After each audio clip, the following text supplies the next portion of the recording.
నమస్కారం ప్రజలారా, నేను మీ అంతర్జాతీయ ప్రధాన కార్యదర్శి సీమరాజా.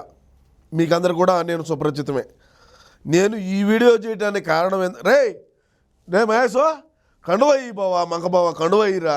కండువాలు లేకుండా మనం గుర్తింపులా ఉండదురా. మనం ఎంత రంగులు పిచ్చుకోవాలరా తెలియదు రావులే. అక్కడ మా నమ్మకం జగన్ అనే స్టిక్కర్ ఉంటుంది, అది తెచ్చేటి తగిలి రేపటి నుంచి. ప్రజలారా, ఇకపోతే మనం 2019వ సంవత్సరంలో ఎలక్షన్ అప్పుడు ఏ విధంగా మనం ప్రణాళికాబద్ధం చేసుకున్నామో, ఏ విధంగా మన వైసీపీ పార్టీకి 151 సీట్లు ఎట్లయితే వచ్చినాయో, అదేవిధంగా ప్రతి ఒక్కరూ కూడా ఇప్పుడు మనం అధికారంలో ఉన్నాము. అదేవిధంగా మన వాలంటీర్ వ్యవస్థ ఉన్నది. వీటినన్నింటినీ మనం అడ్డం పెట్టుకొని 175కు ఒక 5 ఇటుగా గెలిచే ప్రయత్నం అయితే అన్నగారు మన జగన్మోహన్ రెడ్డి అన్నగారు చెప్పడం అయితే జరిగింది. పోతే మనం రాష్ట్రంలో ఎక్కడ అభివృద్ధి చేయనప్పటికీ కూడా మనల్ని అడిగే నా కొడుకు ఎవడు లేడు.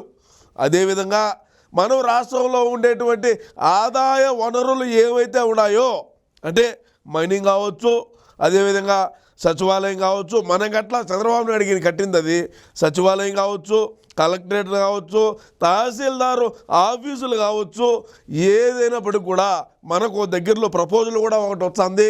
అదేంటంటే వైజాగ్లో 1 కిలోమీటర్ పాటు సముద్రం కూడా మనం అమ్మే ప్రయత్నం అయితే చేస్తూ ఉన్నాము. మన పార్టీ తరఫున మనం ఎన్ని చేసేప్పటికి కూడా మనల్ని ఎవరు కూడా అడగరు. రాష్ట్రంలో ఉండేటువంటి ప్రజలు ఎవరైనా మాట్లాడినారు అంటే వాళ్ళ గొంతు నొక్కే ప్రయత్నంలో మనం 100కి 200% మనం ముందుంటాము. అక్రమంగా కేసులు కడతాము. ఆడాలా మోగాలా, తల్లిలా బిడ్డాలా, ఎవడైనా సరే మనకు వ్యతిరేకం అయితే తల్లికి చెల్లినే దొబ్బినా బయట వీళ్ళేమి కాదు. రాష్ట్రంలో ఉండేటువంటి ప్రజలు కుక్కలో మనం చెప్పింది తింటారు.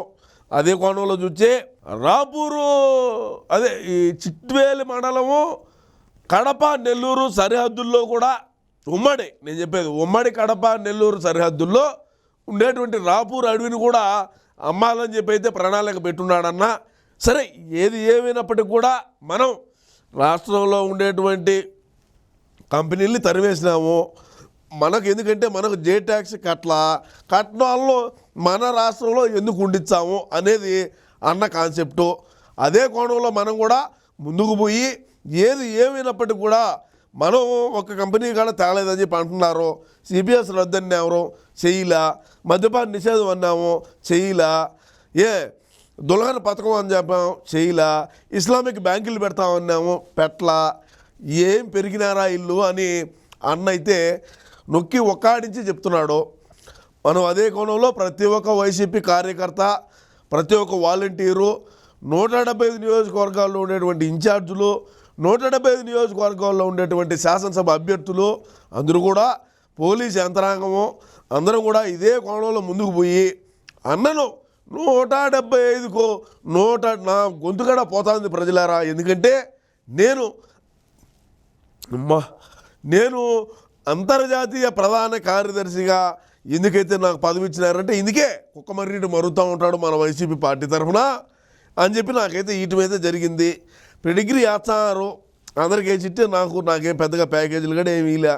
సరే, ఏది ఏమైనప్పటికీ 175 గెలుచుకొని అన్నాను 30 సంవత్సరాల పాటు ముఖ్యమంత్రిగా నిలబెట్టుకుంటే రాష్ట్రాన్ని కూడా పక్క రాష్ట్రాలకు అమ్మి మనకు మేలు చేస్తాడని చెప్పి అయితే నేను తెలియజేసుకుంటూ, దయచేసి ప్రతి ఒక్కరూ కూడా మన ఫ్యాన్ గుర్తుకే ఓటేసి అన్నను భారీ మెజారిటీతో గెలిపించారని చెప్పి కోరుకుంటూ నమస్కారం.